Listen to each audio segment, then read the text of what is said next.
Assalamualaikum warahmatullahi wabarakatuh. Alhamdulillah walhamdulillah summa alhamdulillah wassalatu wassalamu ala rasulillah wa ala alihi wa sahbihi wa mawala. Sahabat Ramadan yang dimuliakan Allah subhanahu wa ta'ala. Dulu ada seorang sukses. Dia pebisnis ulung, kaya raya, uangnya melimpah. Dia hanya memiliki seorang anak. Dia ingin anaknya sesukses dirinya. Maka dari TK dia sudah sekolahkan anak ini di sekolah tingkat nasional. Ketika dia tamat dari TK, dimasukkan pula ke sekolah bertaraf internasional. Dia ingin anaknya sesukses dirinya. Biayanya selangit sekolah itu, tapi kecil buat si ayah. Kenapa? Karena uangnya melimpah. Menarik di sekolah anaknya ini, setiap bagi rapot harus ayahnya yang mengambilnya. Acaranya seharian bagi rapot, dari pagi sampai sore. Mereka makan siang bersama, mereka makan malam bersama. Apa tugas ayah ketika mengambil rapot itu? Mengeksplorasi kemampuan si anak itu ditampilkan di panggung, di depan teman-temannya, di depan wali-wali muridnya. Maka seorang ayah yang harus datang mengambil rapot. Maka acaranya pun didesain sedemikian rupa, Father's Day namanya, sehari bersama ayah. Menarik? Ini menjadi pelajaran bagi kita betapa pentingnya pendidikan bagi anak dari seorang ayah. Kita tahu kalau ayah yang dominan dalam mendidik anak, anak akan tumbuh menjadi anak yang mandiri. Anak yang mampu mengambil keputusan. Anak yang kokoh pendirian, pemberani.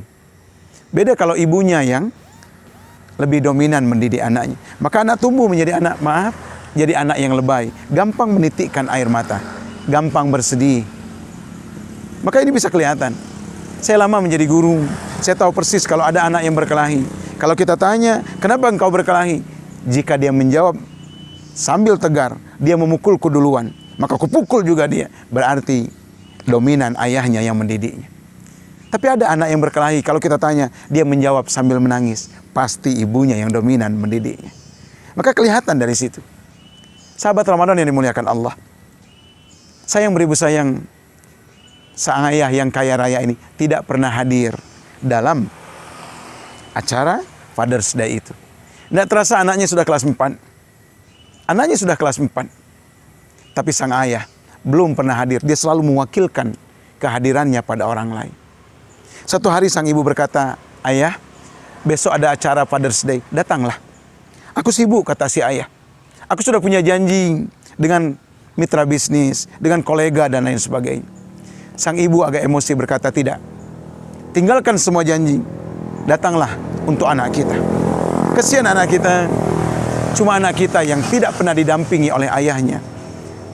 Apakah kau punya anak lebih dari satu? Kenapa kau tidak mau datang? Datanglah, kata istrinya.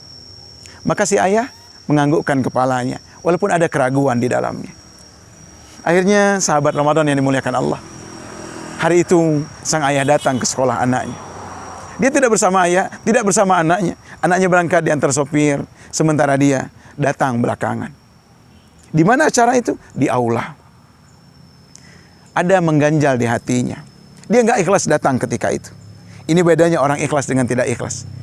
Orang tua yang ikhlas berlomba-lomba ingin duduk di depan biar dekat dengan anak-anaknya. Sementara ayah anak ini, dia mencari tempat duduk paling belakang. Dia menemukan kursi di belakang, dia duduk di belakang itu. Hatinya menggerutu. Kurang kerjaan sekolah anakku ini. Bukankah SPP sudah dibayar? Semua kewajiban sudah ditunaikan. Kenapa lagi mesti harus datang ke sekolah merepotkan orang tua seperti ini? Acara pun berlanjut. Acara pun dimulai. Acara pertama pembukaan, acara kedua kalam ilahi, acara ketiga sambutan dari kepala sekolah, dan acara yang ketiga, acara yang keempat adalah penampilan anak-anak hebat.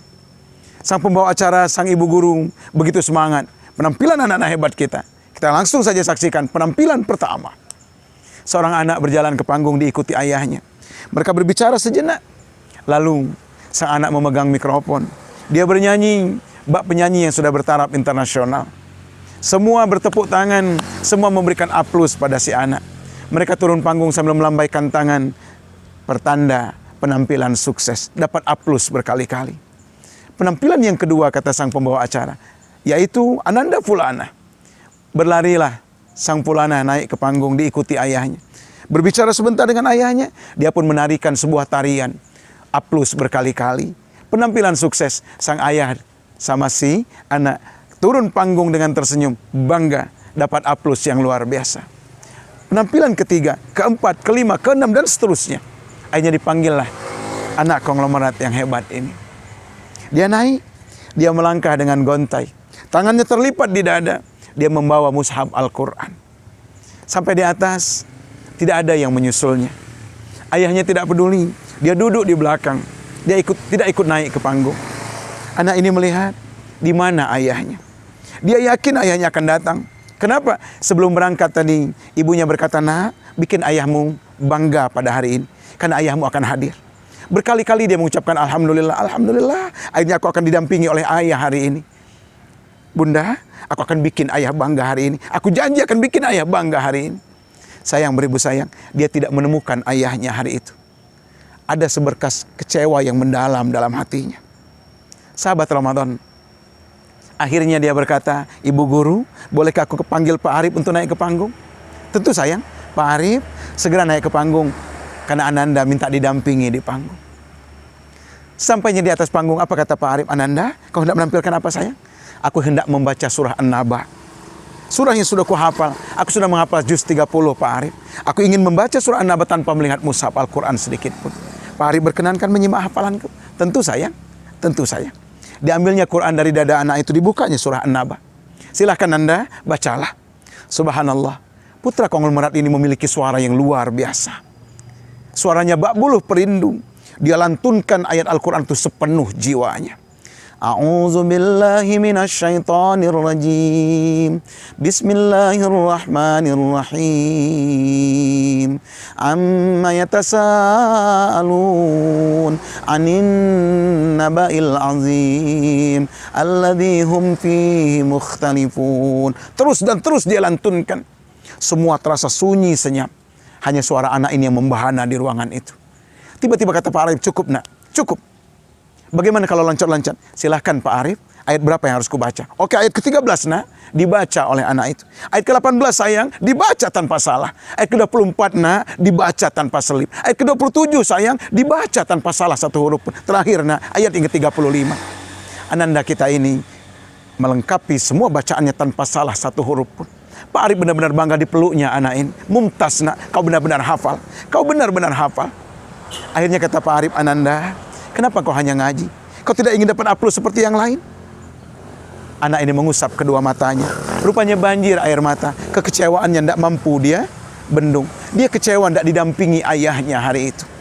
Akhirnya dia berkata, "Pak Arif, aku menghafal Al-Quran karena aku ingin satu saat memakaikan mahkota kemuliaan di kepala ayah ibuku di yaumil akhir nanti." Bukankah Rasul berkata begitu Pak Arif? Aku ingin Pak Arif, aku ingin ayah ibuku, aku ingin ayah ibuku mulia kelak di hadapan Allah dengan mahkota dari cahaya berasal dari tanganku.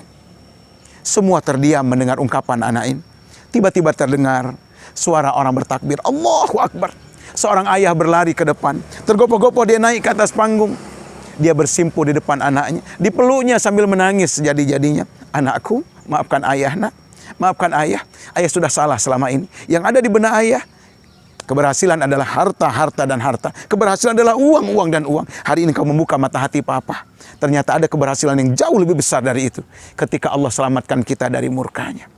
Maafkan aku anakku, kalau selama ini aku sudah kurang dukung kepadamu." Subhanallah, itulah hebatnya Al-Quran. Mampu menghantarkan seorang anak memiliki visi besar ke depan. Menyelamatkan ayah ibunya.